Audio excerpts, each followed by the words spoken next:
So I'm gonna get into the notification I was told that I couldn't do in a little bit. Kind of progress into it, I think, is what I'm gonna do. I try to think about these videos and how I wanna lay them all out. And sometimes it doesn't work out too well in my head. So I wanted to show you the eggs that we get. All kinds of variety of colored eggs. The blue ones are Americanas, green ones are Americanas. These are probably Americana and a mix of, I don't know, maybe a New Hampshire. And then we got Brahmas. All but the Brahmas, all these eggs, except for the Brahma eggs, come from chickens that we hatched ourselves. So last spring, I guess it was last spring, we hatched, what, 17? I think it was 17 chickens. We had some roosters out of that and we butchered the roosters. And then we bought the Brahmas.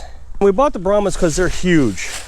And we were thinking about making them into meat birds where they would lay eggs and then we would raise them up and then butcher them.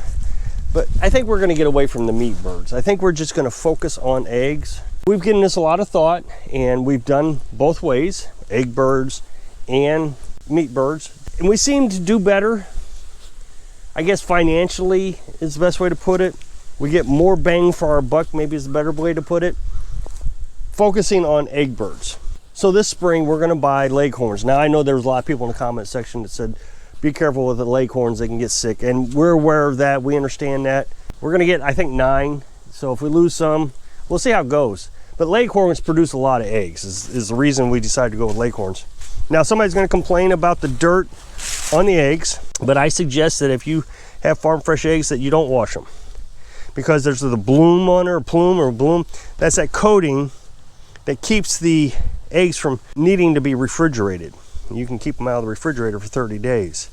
Now wash them before you cook them. So as you take them out to get them cooked, you take a washcloth and you can wipe. Of course, trying to sell this is gonna be a pain.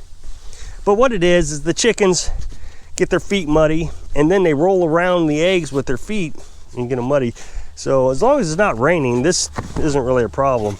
Somebody's gonna say, well, you don't have a lot of eggs. We eat all the eggs that we produce. We try to keep a dozen on hand at all times.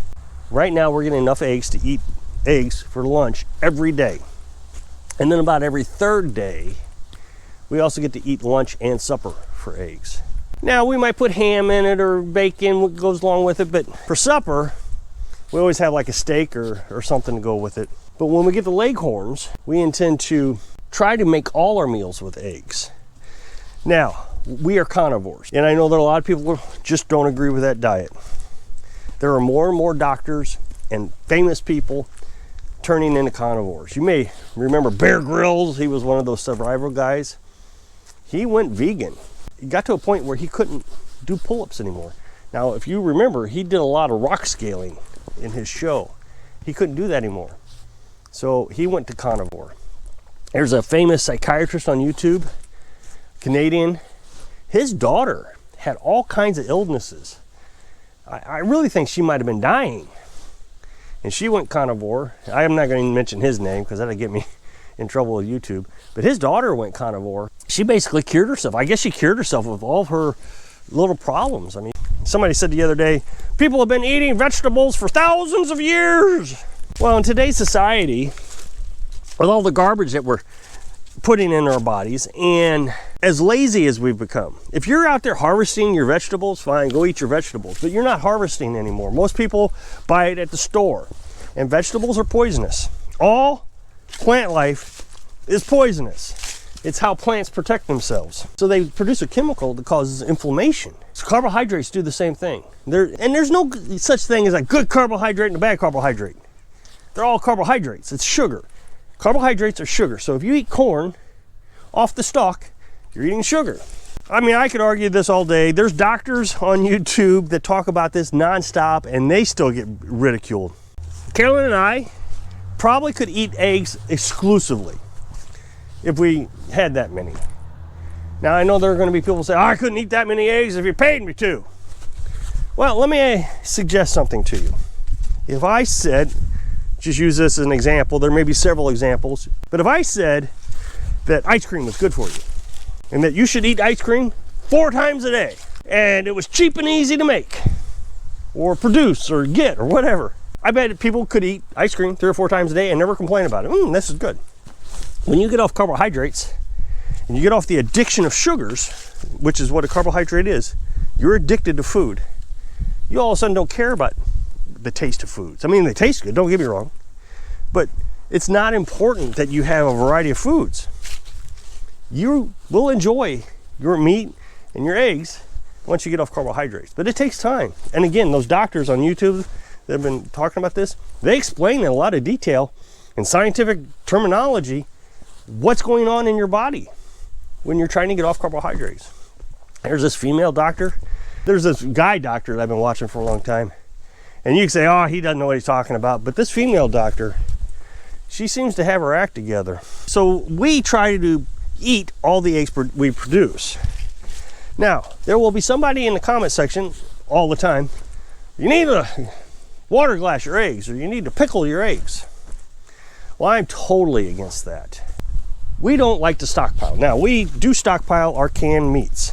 So if we butcher chicken, we'll can it, or if we find a sale, we'll can it. But recently, we've been freezing a lot of stuff because we just bought this freezer. So that's really helping us out. But that's another here and there. My point is occasionally we lose a jar of canned meat for whatever reason, it unsealed. Oh, and it's so devastating to us. I mean, I just hate losing 1 pound of food. It's a pint. It's a pint of food. It's not that much. So when you water glass, you put 40 or 50 eggs in a bucket and you use your solution, and then something goes wrong and you lose 40 eggs. Now that would be devastating to us. I just would not want to do it.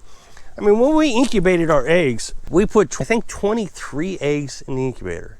Don't quote me, I think it was 23, but, and we only got 17. Oh man, that just frustrates me because we're not eating eggs when we're holding eggs back. We're having to eat something else. That's money. So when you lose 40 eggs or 50 eggs when water glassing, now people are gonna say, oh, you don't lose that much. I just watched a video today that this woman water glassed. She had 2 pails of solution and she had 40 eggs in one of them, and something happened to one of the eggs. She doesn't know exactly what it was, and it rotted. Well, that solution now has that rot and it soaked into all the other 40 eggs. So she lost all 40 eggs. So if you're trying to preserve your foods and you're throwing away half of the stuff you're preserving, it's not a preservation anymore. It's just a waste of money. For those who are gonna say, I can't eat that many eggs, then I would recommend selling them. At least you're getting some return on your investment. It'd be a lot better to sell your eggs than to lose 40 or half of your production. That way you can at least pay for the food that you're giving the chickens. The other thing you could do is you could literally feed the chicken eggs back to the chickens. And Carolyn does that occasionally, give them some extra protein and different stuff. We don't do it often because we don't have that many eggs to do it with. She saves all the eggshells. I've showed you that. She grinds those up in her grain mill. One of the problems that we'll run into, everybody runs into this, is your chickens will go into what's called a molt. They lose their feathers and they regrow their feathers. So all their energy is going into that process of regrowing their feathers. And so they stop laying eggs maybe around October to maybe January.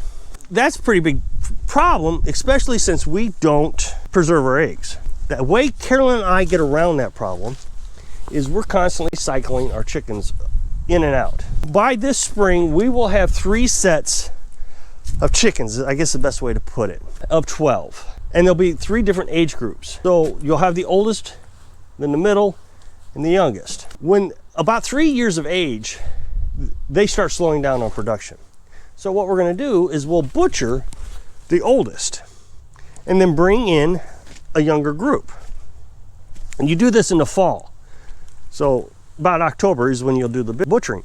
But in the spring is when you'll bring in the new group. So this spring we'll get some leghorns. By this fall, then we'll start butchering some of the older chickens. And so you're always rotating them out. Now the key to this is the newest chickens will not go into molt their first year. So they will produce that October to January when all the others stop producing. So we're always getting at least some eggs. So there'll be 12 chickens per leghorns. Now that's what's key is the leghorns. Now leghorns don't produce a lot of meat, so don't expect a lot, but you're gonna get something out of them. I mean, it's better than nothing. when you butcher them. So the Leghorns will produce probably every day. They produce like 320 eggs a year. So that's almost one a day. And now they won't go into molt. So that means out of the 12, we'll get 6 a day. That's pretty good, 3 eggs each. Now during the months where the other chickens, all the older chickens, are producing also, that's when we can increase our consumption of eggs.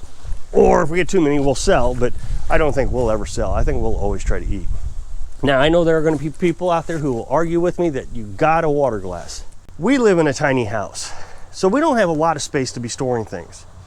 We already have like 300 jars of canned meat. That's taken up all our shelf space. Well, not all of it, but nearly all of our shelf space.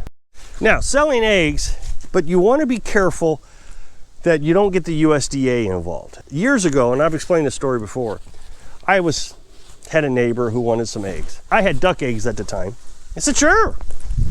And she gave me a couple bucks. Then she told her sister-in-law or sister-in-law, whoever it was, and so we started selling eggs to them. I didn't really want to sell them. We were just putting the money back into buying more duck food. That's all we were doing. So it was like we were getting eggs for free. And over time, I mean, there was, I don't know, a dozen people buying eggs from us. Well, one of the neighbors who didn't like us, I guess, got upset. Now, this is just speculation. I don't know this for sure, that we weren't selling them eggs. But of course, we didn't talk to them. They weren't talking to us. So it's not like they came over and, hey, can I buy some eggs? So we think they called the USDA on us. And the USDA came out and said we couldn't sell eggs without a permit. The USDA controls sales of food across state lines. I didn't live anywhere near the state line, but I didn't argue, didn't care. So there could be an issue with the USDA if you're selling eggs, but check with your state. Missouri allows us to sell eggs to our neighbors without any permits. I know there's a lot of YouTubers out there who will tell you that you got to water glass your eggs. I would recommend, if you got to water glass your eggs and you can't sell them, then reduce your flock size. There's no reason to get that many eggs. You're just wasting money, especially if you're water glassing and you lose half of your production because something went wrong. Don't be too skimpy on your prices on your chicken eggs. Right now, chicken egg prices are pretty expensive. So if your area is selling eggs for $6 a carton, you know, sell yours for $3. You'll still underbid the store and you'll make quite a bit of money, because chicken food prices, although getting higher, are not astronomical yet. So if you click this up next box, it'll take you to a video where I'm showing you how to can pork. So I hope I can inspire you to produce your own food so you can live your dreams. Thanks for watching.